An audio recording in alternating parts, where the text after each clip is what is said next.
sorry about the cold weather. It's all my fault. No, it's not. I'm just kidding.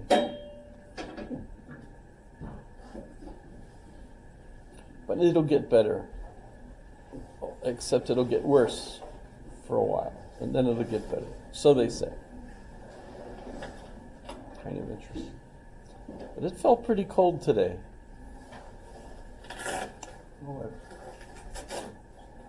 Well, we're in the modern period now. Last class we started with Descartes.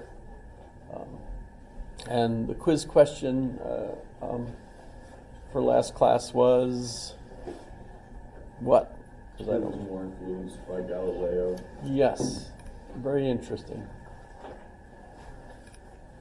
And roughly people will pick half and half, or they'll pick, well, really it's too close to tell. I think that's really probably the right answer. That they're both influenced, and who the heck can determine one or the other.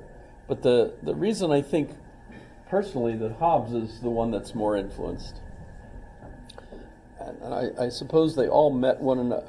I don't think Descartes actually met Galileo. Galileo didn't travel to Paris to join the group that Father Mersenne had in Paris, where Descartes would have met him.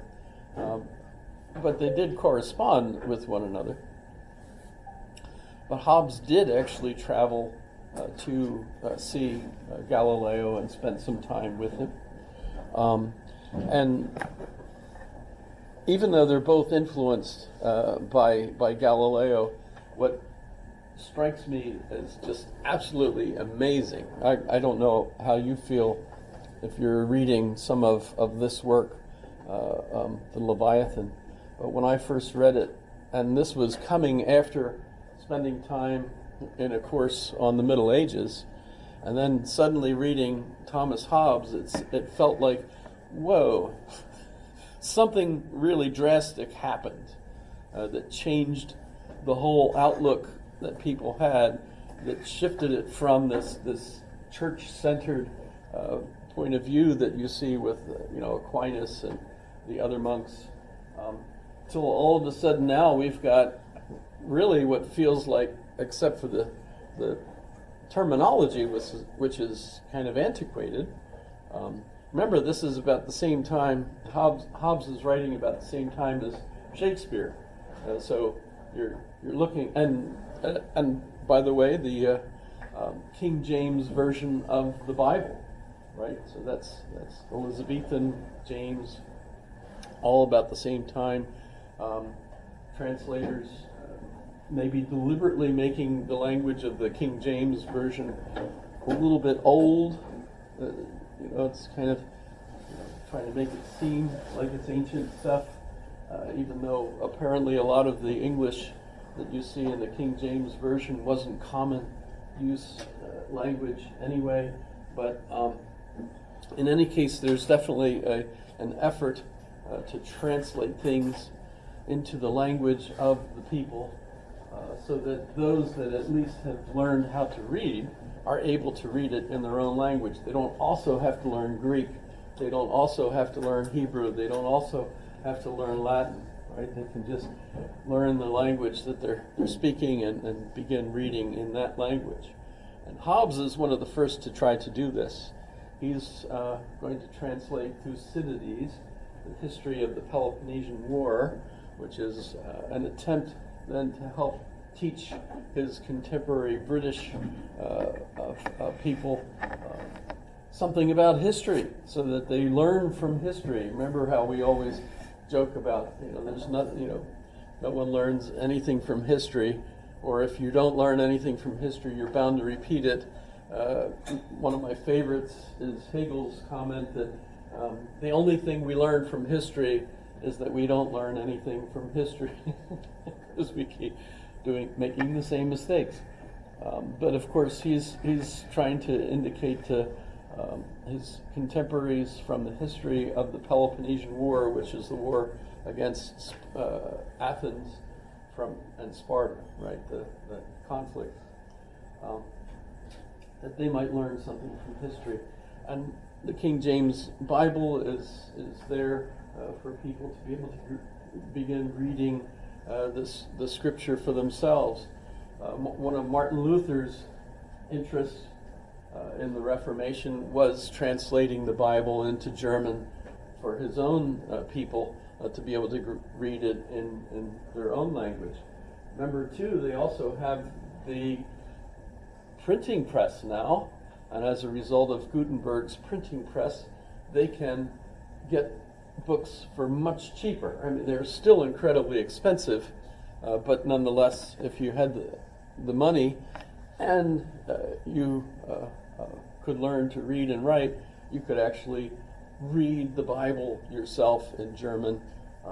Actually, the first book, the very first printed book was the Gutenberg Bible. And by the way, if you're interested, I don't know if it's still available for people to see it. I haven't been in the library at the Luzak Library for a while, but in the Stevens room, which was Senator Stevens, his collection, but he had a copy of the Gutenberg Bible, a facsimile. It was a 2-volume set, which was in Latin, and of course that's going to be very difficult for anyone even who's had some Latin, because the words are not separated from one another. So if you look, it's like just letters, all across, and you have to figure out where the words stop and everything. So kind of interesting to see. Other way, you can actually buy copies of those. They're on the internet, and they're not that expensive, which is kind of amazing. However, you have books, and the printing press was one of the reasons why Martin Luther ended up being so significant, because he printed lots of his writings, and they then spread like crazy all over Germany. And so it was impossible for the church to put them down as a result of the typical expedience of burning the books, gathering them and trying to get rid of them. It didn't work because there were so many copies all over the place. So his ideas spread. But still trying to figure out what's the big significant difference that created a person like Thomas Hobbes. We can go back to this religious Reformation that Martin Luther begins, but we can also then continue with John Calvin in Geneva and the Calvinists, and we can see his friend John Knox, who is also there with John Calvin for a while, but then eventually returns to Scotland, where he's from, and brings these ideas to Scotland and begins the Presbyterian Church there. And one of the things that presbyters do is they choose for themselves who they are going to have as their ministers. They don't allow a top-down hierarchy like the Roman Catholic hierarchy with the Pope and the Vatican. The Pope selects the cardinals, and then the cardinals select the bishops and archbishops, and the bishops pick the priests that go to the various parishes. So when your priest gets too old or dies, they're replaced not by a vote of the people. What? That doesn't happen. That never happened. Instead, you have the bishop assign the next person who's going to be there, right? But what the presbyters did was they decided that they would get to vote and pick on who their minister was. And if you're familiar with some, at least Protestant churches still today, if they decide that they don't like their minister anymore, which does happen. In fact, that's the most often change, apparently. Maybe between 4 to 8 years, and a particular parish or church will decide they're not interested in this person anymore. They don't spark any new interests, and they don't like their sermons anymore. Often happens, and as a result, they decide, okay, we're not going to renew your contract. It's a contract. And as a result of the end of that contract, they put out a request. Who would like to come and be our minister? And they end up then with lots of different people who are eligible to applying to be their minister. They might interview them via phone, or however they might probably do it by Zoom today. And then when the individuals come for interviews and everything, they'll maybe preach a couple of Sundays or something, so that people can get to know them, talk with them, and so on. And then they vote, and they decide who they want for their new minister, and they hire them, pay them, negotiate their salary, whatever, and you end up with a new minister for a while, maybe for years, who knows? The presbyters, they voted for their ministers. That was just unthinkable. And that worked out so well for them that they decided that they were going to start doing the same thing for their local government. And so they started voting for the people who would be like the mayor, and the justices, for their community and so on. So Scotland essentially begins, arguably, another version of what we might call the modern world. And the modern world in this sense is that it's, instead of top-down structure, it's bottom-up.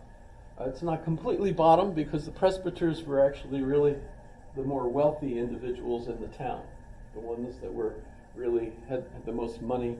And this, you might think this is another part of what's going on, is we now have individuals that are not part of the nobility, but they're also wealthy enough that they have power in the community.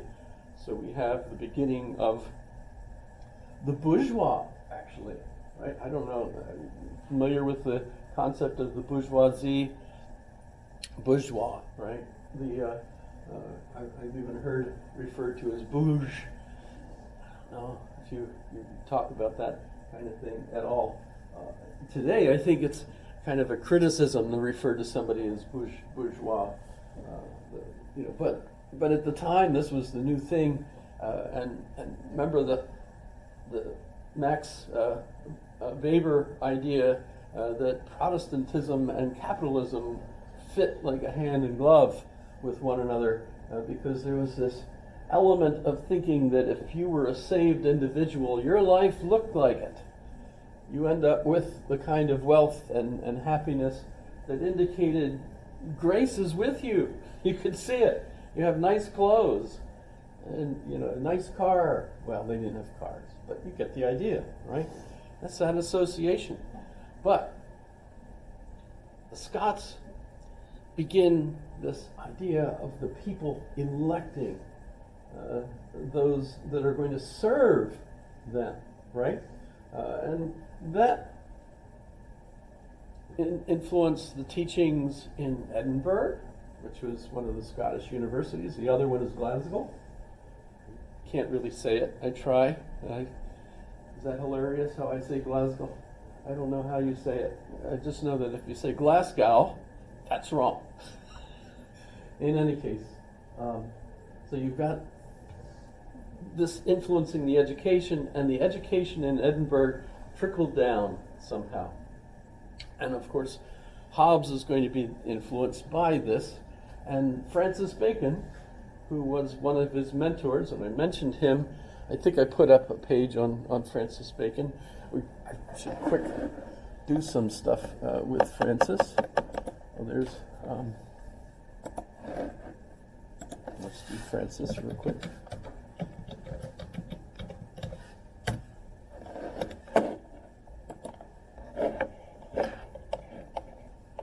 I mentioned that he was an important philosopher. He didn't continue to be famous. A.C. Grayling argues that because of the problem with money, he ended up in the Tower for a couple of years, considered to have cheated. But I mean, that was also political. So who knows? It may have just been his enemies were getting back at him. But in any case, why philosophically is he famous? Let me get to